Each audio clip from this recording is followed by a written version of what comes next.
Hello positive souls, welcome to spiritual healing tarots. നിങ്ങൾക്ക് എല്ലാവർക്കും ഈ ചാനലിലേക്ക് സ്വാഗതം. ഇത് നിങ്ങളുടെ ആഗ്രഹ സഫലീകരണമാണ്. അപ്പോൾ നമുക്ക് റീഡിങ്ങിലേക്ക് കടക്കാം.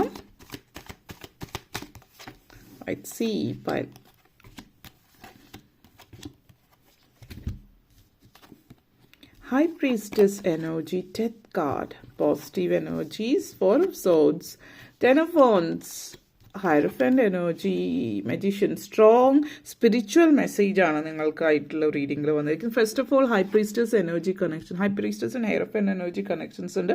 ഓപ്പൺ അപ്പ്, നിങ്ങളുടെ സ്പിരിച്വൽ ഇൻട്രസ്റ്റ്, നിങ്ങളുടെ സ്പിരിച്വൽ എക്സ്പ്രഷനെ കുറിച്ചിട്ട് തുറന്ന് സംസാരിക്കുക. ഈ ഒരു സമയം എന്ന് പറയുന്നത് നിങ്ങൾ എന്ന് പറയുന്ന വ്യക്തി നിങ്ങളുടെ ലൈഫ് പേർപ്പസ് എന്താണ് നിങ്ങൾ മനസ്സിലാക്കുകയാണ്. നിങ്ങൾ കുറേ നാളുകളായിട്ട് നിങ്ങൾക്ക് നല്ല ജോലി ഉണ്ടാവാം, നല്ല വിദ്യാഭ്യാസം, നല്ല ഫാമിലി, നല്ല എല്ലാം നല്ലതാണ് നിങ്ങളുടെ ലൈഫിൽ. പക്ഷേ യു ആർ ഫ്രസ്ട്രേറ്റഡ്, നിങ്ങൾക്ക് തൃപ്തിയില്ല. നിങ്ങൾ ലൈഫിൽ നേരത്തെ ചിന്തിച്ചിരുന്നത് നിങ്ങൾ നേടാൻ ചില ആഗ്രഹങ്ങൾ ഉണ്ടായിക്കാണും, കരിയർ, ഫിനാൻസും. ഇപ്പോൾ നിങ്ങളെല്ലാം നേടി, വീട്, കാറ് ഉൾപ്പെടെ ഫാമിലി എല്ലാം നല്ലതാണ്. പക്ഷേ എന്നിട്ടും നിങ്ങൾ എന്തോ മിസ് ചെയ്യുന്നു. ആ ഒരു മിസ്സിങ് എന്താണ് നിങ്ങളിങ്ങനെ മനസ്സിലാക്കുന്ന ഒരു സമയമാണ്. That is the spiritual enlightenment. അതിപ്പോൾ നിങ്ങൾ നേടാൻ പോകുന്ന സമയമാണ്. ആ ഒരു സ്പിരിച്വൽ എൻലൈറ്റ്മെൻ്റ് ആണ് നിങ്ങളുടെ ഒരു ആഗ്രഹ സബലീകരണം നിങ്ങളെ സംബന്ധിച്ചിടത്തോളം. കാരണം എന്താണെന്ന് വെച്ചാൽ നിങ്ങൾ കാര്യങ്ങൾ ഓവർ കോംപ്ലിക്കേറ്റ് ചെയ്യുകയാണ് ഇവിടെ. നിങ്ങൾക്ക് സ്പിരിച്വലി കണക്റ്റഡ് ആവുന്ന ഒരു എനർജിയാണ്. നിങ്ങളൊരു മാസ്റ്റർ മാനിഫെസ്റ്റർ ആണെന്ന് പറയാം. നിങ്ങൾ ഇപ്പം നമ്മൾ സ്പിരിച്വാലിറ്റി എന്ന് പറയുമ്പോൾ പലരെയും സംബന്ധിച്ച് പലരും ചിന്തിക്കുന്ന എന്താണ്, ആദ്യം സ്പിരിച്വാലിറ്റി വരുമ്പോൾ ഫീൽ ചെയ്യുക ഒരു സന്യാസം അല്ലെങ്കിൽ ഒരു പത്മാസനത്തിൽ ഇരിക്കുന്ന ഒരു എനർജി ഉണ്ടല്ലോ, നമ്മൾ തപസ് ചെയ്യുന്ന രീതിയിലോ ആ ഒരു രീതിയിലോ ഒരു ഫീലിംഗ്.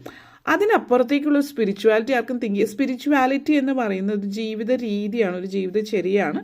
നമ്മൾ ആ ഒരു കണക്റ്റഡ് ആവും നമ്മുടെ തന്നെ ഹയർ കോൺഷ്യസ്നെസ് ആയിട്ട്. നമ്മൾ ഹിന്ദുസത്തിൽ പറയുന്ന അല്ലെങ്കിൽ നമ്മൾ തത്വമസി എന്ന് പറയുന്നത് നമ്മളുടെ ഉള്ളിൽ തന്നെയാണ് നമ്മളുടെ ദൈവം എന്ന് പറയുന്നത്. നമ്മുടെ സോളാണ് നമ്മളെ മുന്നോട്ടേക്ക് നയിക്കുക. ആ സോളാണ് നമ്മുടെ ഗൈഡ് എന്ന് പറയുന്നത്. നിങ്ങളെ സംബന്ധിച്ചിടത്തോളം നിങ്ങൾ എന്താണ് നിങ്ങൾ മനസ്സിലാക്കുന്ന സമയം സ്പിരിച്വലി കണക്റ്റഡ് ആവുന്നുണ്ട്. അപ്പോൾ സ്പിരിച്വലി കണക്റ്റഡ് ആവുന്നത് ചില ആളുകൾ, ചില സിറ്റുവേഷൻസ് ഉണ്ട്, ചില സ്ഥലങ്ങൾ, ചില ഏരിയാസിൽ നിങ്ങൾ പോകുമ്പോൾ നിങ്ങളുടെ സ്പിരിച്വാലിറ്റി നിങ്ങൾ മനസ്സിലാക്കുക. ഓരോരുത്തരെ സംബന്ധിച്ച് ഓരോ രീതിയിലായിരിക്കും. അപ്പോൾ നമ്മൾ മെഡിറ്റേഷൻ പറയും. നമ്മൾ പൊതുവെ മെഡിറ്റേഷൻ പറയുമ്പോൾ എന്താ, പത്മാസനത്തിൽ ഇരുന്നിട്ട് അല്ലെങ്കിൽ ഓം എന്നുള്ളൊരു മന്ത്രത്തോട് കൂടിയിട്ട് അതാണ് വളരെ കോമൺ ആയിട്ടുള്ളൊരു മെഡിറ്റേഷൻ എന്ന് പറഞ്ഞാൽ അതാണ്. ഒരു കടൽ തീരത്ത് വെറുതെ ഇരിക്കുന്നതും ഒരു മെഡിറ്റേറ്റീവ് സ്റ്റേറ്റ് ആണ്. അതിൻ്റെ തിരകളുടെ ആ ശബ്ദം എന്ന് പറയുന്നത് സൗണ്ട് മെഡിറ്റേഷൻ. പലർക്കും സൗണ്ട് മെഡിറ്റേഷൻ എന്ന് പറയുന്നത് ഗൈഡഡ് മെഡിറ്റേഷൻ അല്ലെങ്കിൽ ഓം എന്നുള്ളൊരു മന്ത്രങ്ങളോ കാര്യങ്ങളോ ആവാം. പല സൗണ്ട്സും മെഡിറ്റേഷൻ നമ്മൾ ഉപയോഗിക്കാറുണ്ട്. അപ്പോൾ മെഡിറ്റേഷൻ പഠിപ്പിക്കുന്ന സമയത്ത് നമ്മൾ നോർമലായിട്ട് എല്ലാവരും ഈ ഒരു രീതി നാട്ടിൽ ഫോളോ ചെയ്യുന്നത് ട്രഡീഷണൽ. ഇപ്പോൾ നമ്മൾ അസ്ട്രോളജി ആളുകൾ പറയുമ്പോൾ എല്ലാവരും ഈ ഒരു രീതിയിലേക്ക് നമ്മൾ ഗൈഡ് ചെയ്യാൻ ഉപയോഗിക്കുന്ന അസ്ട്രോളജിയാണ്. അത് നമ്മൾ സ്ഥിരപരിചിതമായിട്ടത് കൊണ്ട് തന്നെ എല്ലാവരും അതിൽ വിശ്വസിക്കുന്നു. ടാരറ്റിലേക്ക് വരുമ്പോൾ അതെങ്ങനെയാണെന്ന് ആളുകൾ ചോദിക്കും. അല്ലെങ്കിൽ അസ്ട്രോളജിയുടെ ബേസിസും ടാരറ്റിൻ്റെ ബേസിസിനെ കുറിച്ച് സംസാരിക്കും. അസ്ട്രോളജിയിലും ഇൻഡ്യൂഷൻ ഇല്ലാതെ ഒരു അസ്ട്രോളജർ അത് പറയുന്നു അല്ലെങ്കിൽ പ്രോപ്പറായിട്ട് ഇൻ്റർപ്രറ്റ് ചെയ്യുന്നില്ലെങ്കിൽ അവിടെ ഒരു പറയുന്ന കാര്യം സത്യമായിരിക്കില്ല. പിന്നെ കാണാതെ പഠിച്ചിട്ട് ചെയ്യേണ്ടുന്ന ഒന്നല്ല ഇത് രണ്ടും എന്നുള്ളൊരു രീതി വിശ്വസിക്കുന്നു. ഓരോരുത്തരും ഓരോ രീതിയിലാണ് വിശ്വസിക്കുന്നത്. എന്നിരുന്നാലും ഇവിടെ സൂചിപ്പിക്കുന്നത് നിങ്ങൾ സ്പിരിച്വലി കണക്റ്റഡ് ആവുന്നു എന്നുള്ളത്. നിങ്ങളുടെ സ്പിരിച്വാലിറ്റിയുമായിട്ട് നിങ്ങളുടെ സ്പിരിച്വാലിറ്റി എന്താണ്? വാക്കിംഗ് മെഡിറ്റേഷൻ, സിറ്റിംഗ് മെഡിറ്റേഷൻ, നമ്മൾ ട്രീ ഹഗ്ഗിങ് ഒക്കെ പറയുന്ന ഒരു തരത്തിൽ മെഡിറ്റേഷനാണ്. അസുഖങ്ങൾ വരെ, വലിയ രീതിയിലുള്ള അസുഖങ്ങൾ വരെ മാറുന്ന ഒരു എനർജി. നേച്ചറാണ് നമ്മളെപ്പോഴും നമ്മൾ പേഗനിസത്തിൽ പറയുന്നത് തന്നെ നേച്ചർ ഇസ് ദ ഹീലർ. അതുകൊണ്ട് തന്നെയാണ് സൗത്ത് അമേരിക്കൻ, ഇന്ത്യൻ നമ്മളുടെ ഇതിലും പറയുന്നത് നാഗങ്ങൾ പ്രകൃതിയുമായിട്ട് ബന്ധപ്പെടുത്തിയിട്ട് ഇപ്പോൾ ഏറ്റവും വലിയ എക്കോസിസ്റ്റത്തിനെ സപ്പോർട്ട് ചെയ്യുന്ന രീതിയിൽ നാഗങ്ങൾ ഒരു ഫുഡ് ചെയിനുമായിട്ട് ബന്ധപ്പെടുത്തിയിട്ടാണെങ്കിൽ എപ്പോഴും നേച്ചറിനെയാണ് പഴയകാലത്ത് ആളുകൾ ആരാധിച്ചിരുന്നത്.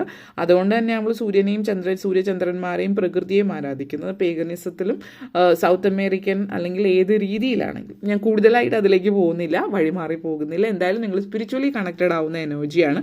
ഒരു റീബേർത്ത് ആണ്, നിങ്ങളുടെ റിജുവിനേഷനാണ്. ചില ആളുകൾ പുനർജനി, ഹിമാലയാസ്, കാശി, രാമേശ്വരം ആ ഒരു രീതിയിൽ.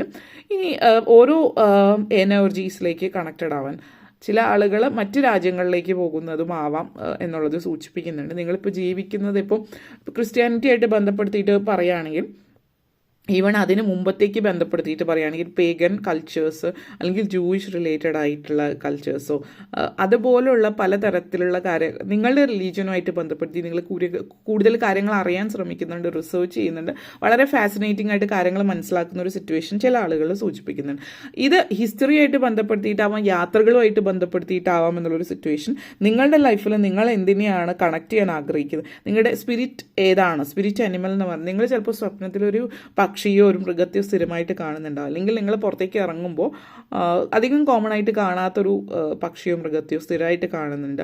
ഇതൊക്കെ നിങ്ങൾക്ക് സയൻസും സിങ്ക്രോണിസിറ്റീസ് ആണ്. ഇത് സൂചിപ്പിക്കുന്നത് നിങ്ങൾ ആ ഒരു സ്പിരിച്വലി കണക്റ്റഡ്, നിങ്ങളുടെ എനർജി എന്ന് പറയുന്നത് നിങ്ങൾ മെൻ്റലി കുറച്ചധികം വളരെയധികം ഡിസ്റ്റർബ്ഡ് ആണെങ്കിൽ ഒരുപക്ഷെ അതിന് പല ആളുകളെ സംബന്ധിച്ച് ചില അസുഖങ്ങൾ നിങ്ങൾ മെൻ്റലി ഒരു ഫിസിക്കലി പല അസുഖങ്ങളും ഡോക്ടർമാർ ഒത്തിരി പരീക്ഷിച്ചിട്ടും അതിന് പ്രത്യേകിച്ച് നിങ്ങൾക്ക് അസുഖമൊന്നും ഇല്ല എന്ന് പറയുമ്പോൾ ഒരു പക്ഷേ അത് നിങ്ങൾ സ്പിരിച്വാലിറ്റി ആയിട്ട് ബന്ധപ്പെടുത്തിയതാവാം. നിങ്ങൾ സ്പിരിച്വലി കണക്റ്റഡ് ആവാത്തതാണ് അതിന് കാരണം. നിങ്ങളുടെ സ്പിരിച്വാലിറ്റി നിങ്ങൾ കണക്റ്റഡ് ആവാം, അതാണ് നിങ്ങളുടെ മാനിഫെസ്റ്റേഷൻ. നിങ്ങളുടെ ഒരു ജീവിതത്തിൽ നിങ്ങളെ സംബന്ധിച്ചിടത്തോളം നിങ്ങളുടെ ആഗ്രഹ സബലീകരണം ഇത് സൂചിപ്പിക്കുന്ന ഫൈനലി നിങ്ങൾ ഒത്തിരി സ്ട്രെസ്ഡ് ആയിട്ടുള്ളതിൽ നിന്ന് റിലാക്സ് ചെയ്യാൻ നിങ്ങൾ ആഗ്രഹിച്ച രീതിയിൽ ഒന്ന് സമാധാനവും സ്വസ്ഥമായിട്ടുള്ള ജീവിതം ഒന്ന് ഇരിക്കാനുള്ള അവസരം കിട്ടുന്നു എന്ന് പറയാം.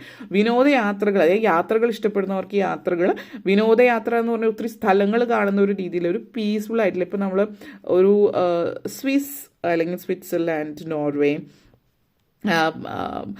പുഴയും മലകളും പർവ്വതങ്ങളും ആ ഒരു പീസ് ഓഫ് മൈൻഡിലേക്ക് പോകുന്നതാവാം. അല്ലെങ്കിൽ നാട്ടിൽ ഇപ്പോൾ ഹിമാലയത്തിലോ അല്ലെങ്കിൽ നാട്ടിൽ തന്നെ ഇപ്പോൾ അങ്ങനെയുള്ള മലയോര പ്രദേശങ്ങളിലോ അല്ലെങ്കിൽ ആളുകൾ അധികം ചെന്നെത്താത്ത ഇടങ്ങളിലേക്ക് സമാധാനവും സ്വസ്ഥമായിട്ട് കുറച്ച് സമയം ചിലവഴിക്കുന്നത്, റിലാക്സ് ചെയ്യുന്നതും നിങ്ങൾക്ക് പറ്റുന്ന രീതിയിൽ കേട്ടോ, അതാണ് ഉദ്ദേശിച്ചത്. ഈ ഒരു കാര്യങ്ങൾ പറയുമ്പോൾ ഓരോരുത്തരും അവരുടെ സാഹചര്യത്തിനനുസരിച്ചിട്ടുള്ള എനർജിയിലേക്ക് പോകും. അതാണ് നിങ്ങൾ മാനിഫെസ്റ്റ് ചെയ്യുന്നത്, സമാധാനവും സ്വസ്ഥമായിട്ടുള്ള ജീവിതം. പല ആളുകളെ സംബന്ധിച്ചിടത്തോളം നിങ്ങളുടെ ബേർഡൻ, നിങ്ങൾ ഒത്തിരി ഉത്തരവാദിത്തമുള്ളൊരു വ്യക്തിയായിരിക്കാം. വീട്ടിൽ അച്ഛനമ്മമാരുടെ ഉത്തരവാദിത്തം, പ്രായമായിട്ടുള്ള അല്ലെങ്കിൽ മക്കളുടെ ഉത്തരവാദിത്തം, അങ്ങനെ ഒത്തിരി കാര്യങ്ങൾ. അപ്പോൾ ഇതിനൊന്നും എനിക്ക് പറ്റില്ല, സമയമില്ല എന്ന് ചിന്തിക്കുന്നവർക്കും ചില കാര്യങ്ങൾ നിങ്ങൾ അമിതമായിട്ട് തലയിൽ എടുത്ത് വയ്ക്കുന്ന എല്ലാവർക്കും അവരുടേതായിട്ട് ഉത്തരവാദിത്തം ഏറ്റെടുക്കാനുള്ള ഒരു പ്രായവും ശേഷിയും ഉണ്ടെങ്കിൽ അത് അവരെ ചെയ്യാൻ വിടുക. ചില ആളുകളുടെ പ്രായമായിട്ടുള്ളവർ ഒരു 60 വയസ്സ് കഴിയുമ്പോൾ തന്നെ ഇനി നിങ്ങൾക്ക് അവർക്ക് തന്നെ തോന്നും അവർക്കൊന്നും ചെയ്യാൻ പറ്റില്ല എന്ന്, അല്ലെങ്കിൽ അവരുടെ മക്കൾ അങ്ങനെ ശീലിപ്പിക്കുന്നുണ്ടാവും. വെറുതെ ഇരിക്കുമ്പോൾ അത് അവരെ നിങ്ങൾ അവരുടെ കാര്യങ്ങൾ നോക്കുകയാണെന്ന് നിങ്ങൾ ചിന്തിക്കുന്നുണ്ടെങ്കിൽ അവരുടെ ആരോഗ്യത്തെ തന്നെയാണ് ബാധിക്കുന്നത്. അവർ ആക്റ്റീവായിട്ട് ഇരിക്കുന്നില്ല, അവരൊരു കാര്യങ്ങളും ചെയ്യുന്നില്ല. അപ്പോൾ ഇതൊക്കെ അവരെ നെഗറ്റീവായിട്ട് ബാധിക്കുന്നുണ്ട്. അപ്പോൾ എല്ലാവരും കുറച്ച് അവരവരുടെ കാര്യങ്ങൾ ചെയ്യാൻ വിടുക. അമിതമായിട്ട് ഉത്തരവാദിത്വം ഏറ്റെടുക്കുന്നതിന് നിങ്ങൾ അതൊരു മാനിഫെസ്റ്റേഷൻ തന്നെയാണ് നിങ്ങളെ സംബന്ധിച്ചിടത്തോളം. ആൻഡ് ഇവിടെ മാരേജ് സിറ്റുവേഷൻ സൂചിപ്പിക്കുന്നുണ്ട്. നിങ്ങൾ ഒത്തിരി നാളായിട്ട് ആഗ്രഹിക്കുന്നതായിരിക്കാം നിങ്ങളുടെ പ്രണയം മാരേജിലേക്ക് വരുന്നു, അത് വിവാഹത്തിലേക്ക് കലാശിക്കുന്നു. അല്ലെങ്കിൽ അറേഞ്ച് മാരേജ് ആണെങ്കിൽ ഒത്തിരി നാളായിട്ട് ശ്രമിച്ചിട്ട് വിവാഹം നടക്കാത്തവർ, നിങ്ങൾ പ്രായമായിട്ട് വിവാഹം നടക്കുന്നത്, അതായത് നിങ്ങൾ ചിന്തിക്കുന്ന ഒരു പ്രായത്തിൽ 10 വർഷമൊക്കെ ആയിട്ട് വിവാഹം ശ്രമിച്ചിട്ട് നടക്കാത്തവർ ഫൈനലി ആ ഒരു വിവാഹത്തിലേക്ക് വരുന്നു എന്നുള്ളത് സൂചിപ്പിക്കുന്നുണ്ട്. ഒരു ട്രഡീഷണൽ ആയിട്ടുള്ള ചില കാര്യങ്ങൾ, ആചാരങ്ങൾ, അനുഷ്ഠാനങ്ങൾ, ചിട്ടകൾ, എന്താ പറയുക, നാലുകെട്ട്, വീട്, അതുപോലുള്ള സാഹചര്യങ്ങളൊക്കെ സൂചിപ്പിക്കുന്നത് നിങ്ങളുടെ ആ ഒരു ട്രഡീഷണൽ ആയിട്ടുള്ള കാര്യങ്ങളായിട്ട് നിങ്ങൾ കൂടുതൽ മനസ്സിലാക്കുകയും അറിയുകയും ഒക്കെ ചെയ്യുന്നു. അത് നിങ്ങൾ നിങ്ങൾ ഫോക്കസ് ചെയ്യേണ്ടടുത്ത് ഫോക്കസ് ചെയ്യുക എന്നുള്ളതാണ്. എങ്കിൽ നിങ്ങളുടെ ആഗ്രഹ സബലീകരണത്തിലേക്ക് നിങ്ങൾ എത്തുന്നു. ഈ പറയുന്ന ഒരു സിറ്റുവേഷനിലേക്ക് വരുമ്പോൾ ഓട്ടോമാറ്റിക്കലി വേറെയും കാര്യം, ഇപ്പം നിങ്ങളുടെ കരിയറിൽ നിങ്ങൾ വലിയൊരു രീതിയിൽ സക്സസ് അല്ല എങ്കിൽ നിങ്ങൾ മാനിഫെസ്റ്റ് ചെയ്യാൻ പോകുന്നത് നിങ്ങളുടെ കരിയർ ആയിരിക്കാം. നിങ്ങൾ ആഗ്രഹിച്ച ജോലി, നിങ്ങളുടെ വിദേശത്തേക്കുള്ള യാത്രയാണെങ്കിൽ, വിദേശത്ത് സെറ്റിൽ ആവാനാണെങ്കിൽ അവിടേക്ക് ഇമിഗ്രേറ്റ് ചെയ്ത് പോകുന്നതോ, ഇങ്ങനെയുള്ള സിറ്റുവേഷൻസ്, വളരെ പോസിറ്റിവിറ്റി, ഇതൊക്കെയാണ് നിങ്ങളെ സംബന്ധിച്ചിടത്തോളം സൂചിപ്പിക്കുന്നത്. നിങ്ങൾ മാനിഫെസ്റ്റ് ചെയ്യുന്നത് നിങ്ങൾ ആഗ്രഹിച്ച ജോലിയായിരിക്കും. ഫിനാൻഷ്യൽ ഗ്രോത്ത് ആയിരിക്കും. നിങ്ങളുടെ ലൈഫിൽ ഒത്തിരി ആഗ്രഹിച്ചിട്ടുണ്ട് ഇങ്ങനെ ഒരു ജോലി, ഇങ്ങനെ ഒരു പൊസിഷൻ, ഫിനാൻഷ്യലി വളരെ നല്ലൊരു പൊസിഷനിൽ നിങ്ങളെത്തുന്നു, സക്സസ്ഫുൾ ആയിട്ടിരിക്കുന്നു, ഗ്രോത്ത്, ഇങ്ങനെയുള്ള കാര്യങ്ങൾ നിങ്ങളുടെ ജീവിതത്തിൽ നിങ്ങൾ എന്താണോ ആഗ്രഹിക്കുന്നത് അത് നിങ്ങളിലേക്ക് എത്തിച്ചേരുന്നു എന്നുള്ളതാണ്. ഇത് നിങ്ങളെ സംബന്ധിച്ചിടത്തോളം പുതിയൊരു ജീവിതം, നിങ്ങൾ ആഗ്രഹിച്ച ഒരു ജീവിതം നിങ്ങളെ സംബന്ധിച്ചിടത്തോളം വളരെ പോസിറ്റീവായിട്ട് നിങ്ങളിലേക്ക് എത്തിച്ചേരുന്ന ഒരു എനർജിയാണ്. അപ്പോൾ ടോട്ടൽ ഒരു മാനിഫെസ്റ്റേഷൻ പീരീഡാണ്. അത് ഓരോരുത്തരെയും സംബന്ധിച്ച് വ്യത്യാസപ്പെട്ടിരിക്കും.